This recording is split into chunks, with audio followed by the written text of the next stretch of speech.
Pretty slow weekend in the news, which is a perfect time to talk about sports. That's right, not only sports, but auto racing. Full disclosure, I did not sit down and watch and dedicate some weekend time to watching the Freedom 250, the IndyCar event that happened in Washington, D.C., but that's okay. It's what happened immediately after and going forward that actually matters. Here's what's happening here. I think we're going to steal every single world event. I'm looking at you, World Cup, that matters to the world press and world sports fans, and we're going to bring them to the United States, and that's why this was huge. This actually turned out to be an amazing success. I mean, the administration called UFC 250 all part of America's 250, a birthday celebration, a big success. This was even bigger, and you don't have to be a race fan to understand why. Anyway, we'll get to it. Oh, and by the way, the world press, they're pissed about it. Absolutely pissed off. Which is another cause for celebration. Anyway, thanks for finding me. Happy Monday. I hope it was a great weekend for you. Thanks for finding the Wicked Radio live stream and replay on X and YouTube and Facebook. Audio podcast, as always, uploaded shortly after the live stream. Let's get right to it. The Freedom 250 auto race. Ratings-wise, no idea. Hype-wise, no idea. Did it turn on fans to auto racing? I would imagine so. I do have one big question. Why in the world did NASCAR, the National Association for Stock Car Auto Racing, the American brand of this sport, I know IndyCar is too, but really the Southern auto racing brand of this sport, why didn't they jump on this? They had to have been contacted about it. You know about it. They converted the streets of Washington, D.C. around to a race course, and Indy jumped all over it. It was a massive success. Little bit of patriotism leading into this, including the announcers. Now, granted, this was on Fox, so keep that in mind, but this was part of it. This is history. Right here, right now. This is history. A new motor race conceived in liberty. The Freedom 250. Okay, like I said, and I'm not really, I think it's interesting, but I'm not the biggest IndyCar fan in the world, but still, to look at that and to look at what they pulled off is absolutely amazing.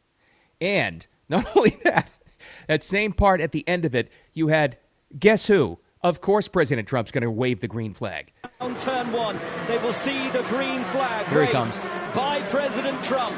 Green. We have green. We are racing in the Freedom 250. Alex Palou with a great start down the inside. And then they went into the race part with names that probably most American sports fans don't even really realize. But, and by the way, President Trump, I don't know if you saw that. Sorry, you audio-only listeners. He gave us an instant meme for social media purposes, waving the green flag like a maniac. It's fantastic. It's already shown up in memes throughout the entire area.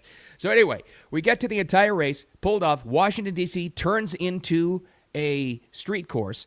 That on its own is amazing, which was incredible. And then you have the race, all the fans there, no incidents. Massive success, and then you get to the winners, right?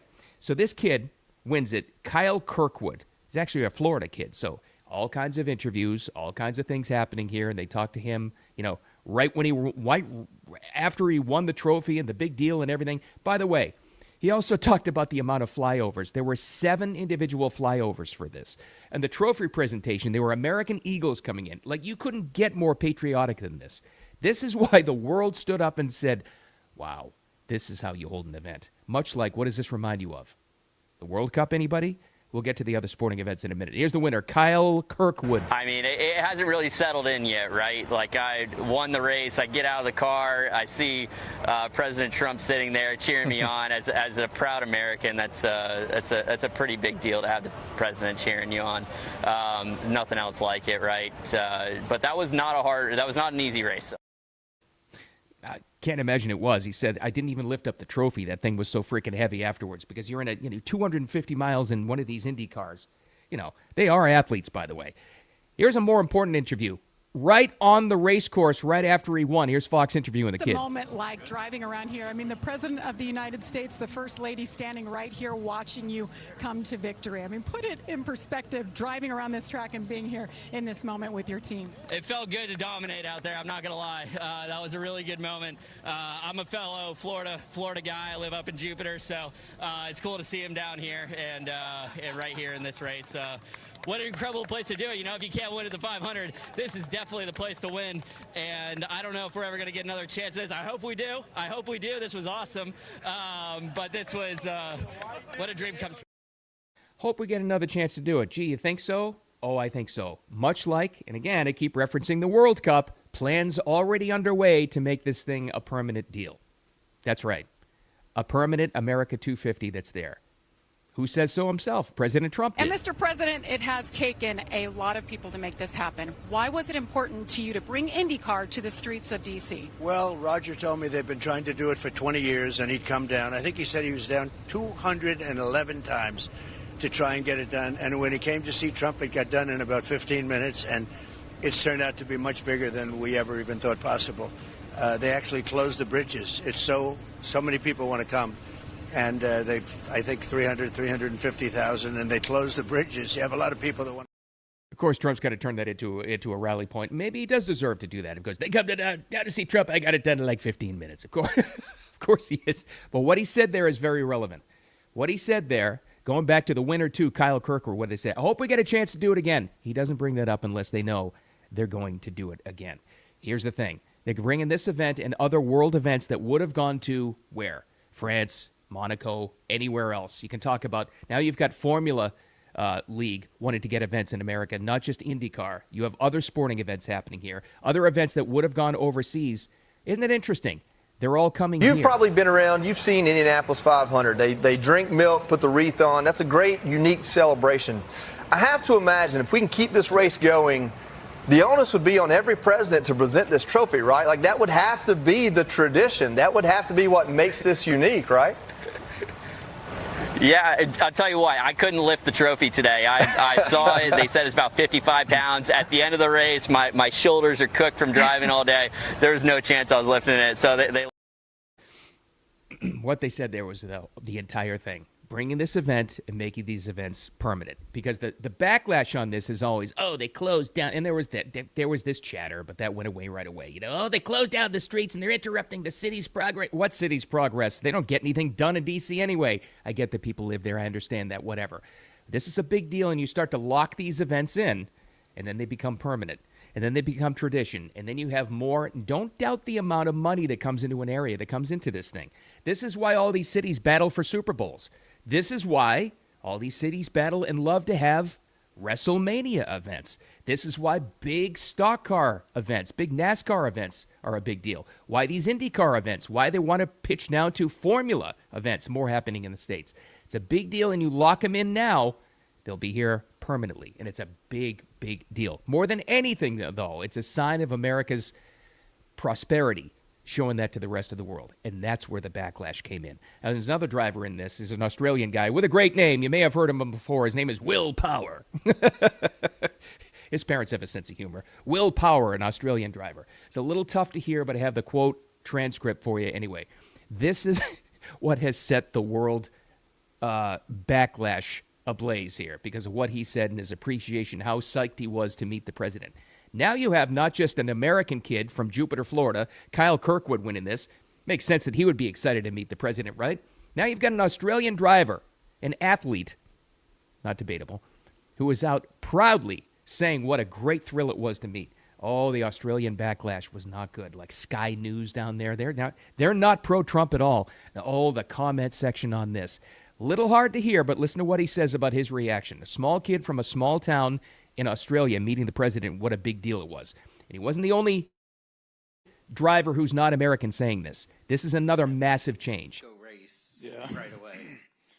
That was, it's really something, you know. You see the Secret Service, you see the cars pull up. For me, being from a small town in Australia, to end up standing and talking to an American president is surreal. You know, it's something I would never have dreamed of. A little hard to hear, but what he said was being a kid from a small town in Australia to meet the president is, and standing and talking to an American president is surreal, something I never would have dreamed of. It was incredible to stand there, talk to the president and the first lady, then jump in a race car and race in Washington, D.C. Now go back to see, 3 years, 4 years, 5 years, maybe 1 year. International athletes, and the guy's a big name in that world, in that racing world. how quickly would they have said that what a thrill it was to meet the American president, meaning President Trump, and racing here? These are not things you used to hear before, like ever. It's all changing, and it's a big, big freaking deal. That's why the world sports press in Australia and the European drivers and maybe even the South African drivers, they're very upset at this. They're very upset because they know what's happening. If there's any lasting legacy that Trump is going to leave as far as entertainment, and yes, entertainment matters, is that these world sporting events are coming to the United States to stay. That's a big freaking deal that everybody is overlooking. You can talk about the money and the economy to these local cities that'll host these events. You could talk about all of the international attention that they will actually get when we pull off an event like this, like the Freedom 250, because that is a massive, massive deal to actually pull that off with no incidents, and everybody was happy with it. And it was a big deal, and 7 flyovers and all that. But it's something more than that. It's something more that is ticking off the agenda-driven sports media. Like I always tell you, the worst media is sports media. These athletes now, in this case being in IndyCar event, athletes all over the place, whether you're talking about football, professional basketball, hockey players for sure, they're not afraid now to speak out and say what a cool event it was and what a thrill it was to meet the president. Don't discount what a big freaking deal this is. That's massive. Because that means the trickle-down effect, that means everybody else isn't afraid to say it either. It really used to be not that long ago. What, year and a half ago? You'd have a professional athlete, maybe an NFL player, maybe a baseball player, that were so afraid to speak out and say that they were proud to be part of an American event and meet the American president, no matter who it is. That's different now. That's a big, big deal that's so easy to overlook because maybe not that many eyeballs were on the Freedom 250 IndyCar event, but it was big.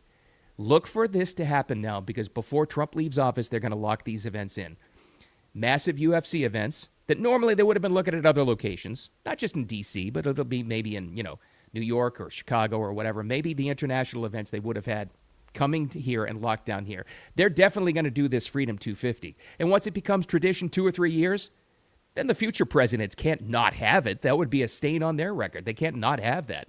But the big one to look for, and the chatter started with this and it continued through this Freedom 250 deal, look for the World Cup, the world's precious tournament prize, to come to the U.S. That talk started immediately during the tournament, and there was chatter in the press box during this Freedom 250 to bring the World Cup and keep it here in the States almost every single year. We have the stadiums for it. We have the support for it. You just saw this past summer that was happening, and that's not making the world press too happy. But here's the takeaway. Who cares? Sports matter. I've said it for like a million years here that the President Trump, I swear to God, when he builds his presidential library in Miami, when he's out of office, that thing is going to look like a sports bar. It's a beautiful building on the water in downtown Miami, but he's going to have all of this memorabilia that he loves. Think of all the championship teams he's had in the office, all the collectibles, all the different things. Now we'll have that green flag from the from the Freedom 250 coming there. They'll have all of that stuff on display, and I hope they do. The big takeaway is sports matter, events matter in our country. That's a big deal. And the second thing is a lot more of them are coming here. That's a sign for American prosperity. So if you want to look at this thing, even if you didn't watch it, you didn't watch the Freedom 250 live, and I didn't either, but watch the after effect of this and what happens from here on out. Because I think the Pride in America events are back. This just wasn't America's 250 celebration. This wasn't a big birthday party. These things are here for real, and the entire world knows it. Whether or not they like it, who knows? All right. A little lighthearted stuff to start the week. We needed some of that. We needed some fluff, some sports fluff, some patriotic stuff. Sometimes you just need to take a break and look at that. All right. Thanks for finding me. I appreciate you. Wicked Radio live stream, replay on X, YouTube, and Facebook. And always the audio podcast of the complete show uploaded shortly after the live stream, which will happen in just a couple of minutes now. And also clips of the show, by the way, on every single one of those platforms I talked about, as well as TikTok as well. So thanks for finding me. I appreciate you. We just started a new work week, making an awesome one. Let's go get it. Make it a wicked awesome Monday. Who knows what we're talking about tomorrow, but we'll find it. Talk to you later.